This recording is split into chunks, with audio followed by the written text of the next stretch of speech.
Greetings. What's going on? Do another wine review for you. And I think what was the last wine I did? What the hell was it? Oh, it was Yellowtail. You know, with the kangaroo. Barrel, barrel, barrel, barrel, barrel. We're gonna do another one.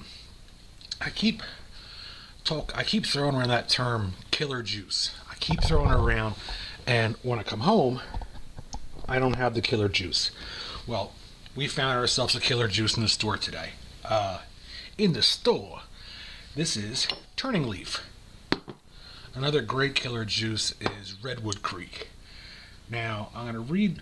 Now, the term killer juice is something that exceeds 13% alcohol, and this one's 13.5. This is one of those wines that will get you bombed quick, really quick, almost like a port wine. You'll find yourself in the closet, I don't know, trying on ladies' hats. It'll get you whacked. Oh, what you drinking? What you drinking? Wine before St. Patrick's Day. Oh, Granny's got her teeth out. Prepare for the sleeper hold. No, nothing like that. I want to do something on the killer juice, and this is a really good one. And this is over 500 awards won by Turning Leaf. Can't say that about Ripple or Mad Dog. Let's read what it has to say on here. Now, the only reason I'm doing this one, because I got nothing to do and I got a bottle of it in the fridge. That's how I roll. No, this is actually a really, really good wine for the price. I paid $8 for this. Let's read what it says on here. As you uncork this bottle, I'll read it dramatically.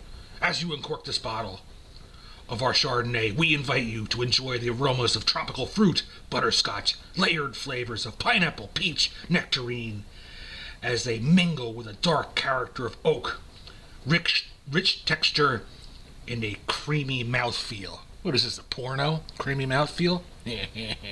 Yeah, I'm really immature. I can't help that.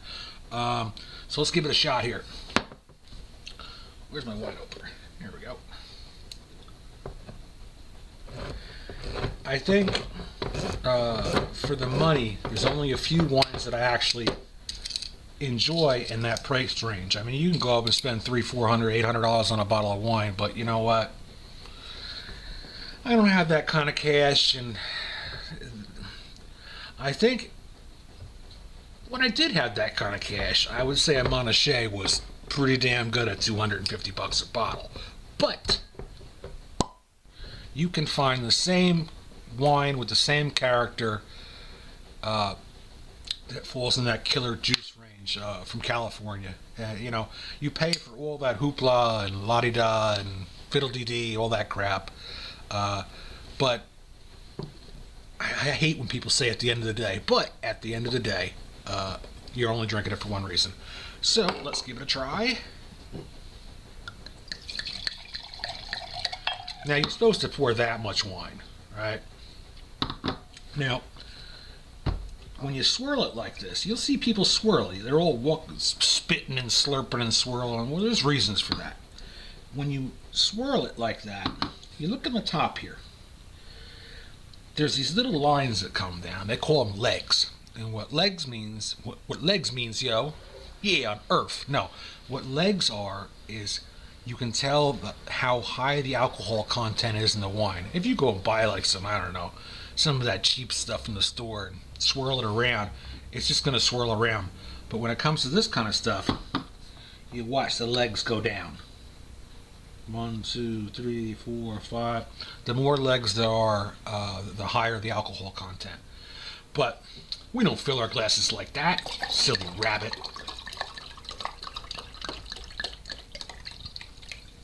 That's how I fill it. I mean, what's the point? Are you gonna go back and get more? I'd rather knock it all off in one glass. This is vintage 2011.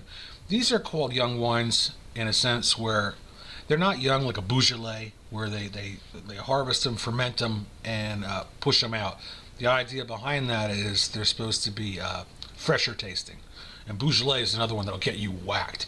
But when I say young wines in this sense, they don't get better with age. They get worse. The expensive wines get better with age. These have about a 3-year shelf life. Once that 3 years expires, depending on how hot the room is it's kept in, you don't have to keep these on their side. It's pointless. This will start to deteriorate more and more and more, and that's why they put these colors in the bottle. Because if you looked at it after 3.5 years, you could tell it'll start to turn brown, and it'll just be a disgusting experience. Now, this is going to sound so stereotypical. This is going to sound really racist. Really racist, but I found this to be true. The majority of hotels are owned by Indian folks. The majority of gas stations are owned by Indian folks. And the popular trend now is the majority of liquor stores are owned by Indian folks. Now, these wines are good for 3 years. They buy them at a discount after they expire and put them up on the shelf. And people who aren't in the know look at the wine and see that it's a little older, and they think it's going to be better. It's just going to be worse. It's a little trick they do to bamboozle you into buying low-grade dog food wine. That's the only way to put it. And I mean for that to come out in a racist thing, but it's the truth. Honest, it's the truth. Or at least around here anyway. So I stopped frequenting the places that they own. I started buying these wines, and I came back. I poured it in a glass, poured it right back in the bottle, went back to the place and said, "You got to be kidding me. I just spent $45 on this bottle of wine here, and it's rotten." And the guy's like, "Oh, there's no returns. You can't bring it back." This is the same place where I bought a $180 bottle of Dom Perignon, and when I popped it open, it had mold on the inside. They wouldn't take that back either. So you see the trend here? So I don't spend money on wine anymore. If someone else is going to drop $300, $400, $800 on a bottle of wine, I'll drink it. Don't get me wrong, but I'm not spending that kind of money.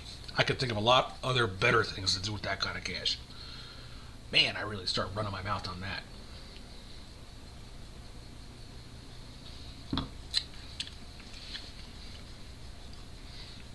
It's fresh, not like fresh yo. It's very fresh, refreshing. A lot of the wines like Semi are sour and they kind of put you off. I didn't pick up any of the aromas of tropical fruit, butterscotch, and layered flavors of pineapple and peach. I didn't get any of that. Sorry, folks. You'll see these guys and they drink the wine and they go like this. They go,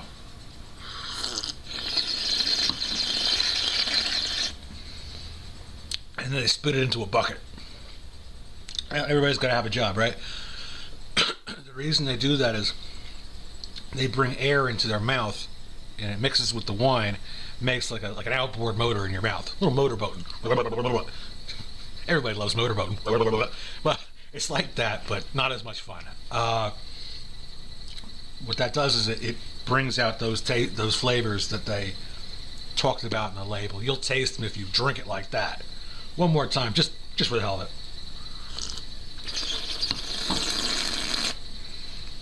But you try that in a restaurant, people look at you funny. All right, guys, later.